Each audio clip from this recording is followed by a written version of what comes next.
Hello বন্ধুরা, আজকে কোনো ব্লগ নয়। আজকে সকাল থেকে আমার মাথায় একটা গল্প আসে, চাই পাক পাক করে ঘুরছে। তো ভাবলাম গল্পটা তোমাদের সাথে শেয়ার করব কি করব না, করতে করতে অনেকটা টাইম চলে গেল, কিন্তু এখন মনে হচ্ছে করেই দিই শেয়ার। একটু আওয়াজগুলোকে তোমরা অ্যাভয়েড করবে, অনেক আওয়াজ হচ্ছে জানি। গল্পটিতে একটি মেয়ে ছিল, সে মেয়েটার নাম হচ্ছে আশা। সে গ্রামের এক প্রভাবশালী পরিবারে, খুব বিত্তশালী পরিবারে কাজ করত এবং খুব কম মজুরিতে সে কাজটা করত। ঝড় ঝঞ্ঝা বৃষ্টি যে কোনো সিচুয়েশনে সে কাজ কখনো কামাই করতো না, কাজ করত। এমনকি একবার তাদের বাড়িতে পক্স হয়েছিল, যখন সমস্ত গ্রাম তাদেরকে বয়কট করে দিয়েছিল, অর্থাৎ কোনো গ্রামের মানুষ সেখানে যেত না, আসতো না।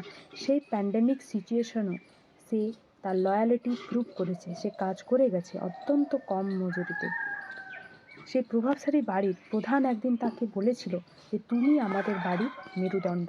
সে সমস্ত রকম কাজ করত, এই কথায় সে ভরসা রেখেছিল যে সে হচ্ছে মেরুদণ্ড। সে কম মজুরিতেও বেশি কাজ করে গেছে, সব মেনে নিয়েছিল।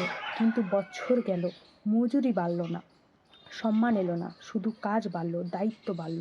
সে সমস্ত কিছু সহ্য করে গেছে কম মজুরিতে, মন থেকে কাজ করে গেছে।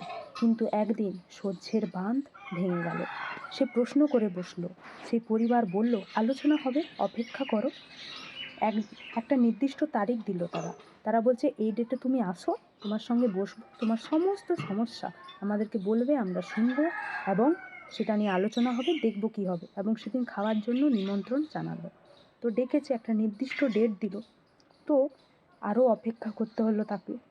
নির্দিষ্ট তারিখে সে গিয়ে পৌঁছায় সেই প্রভাবশালী ব্যক্তির বাড়িতে, এবং বাড়িতে যেতে গিয়ে যখন দেখে, অর্থাৎ তার রুমের ওখানে যখন যাচ্ছে, দেখছে তার রুম বন্ধ।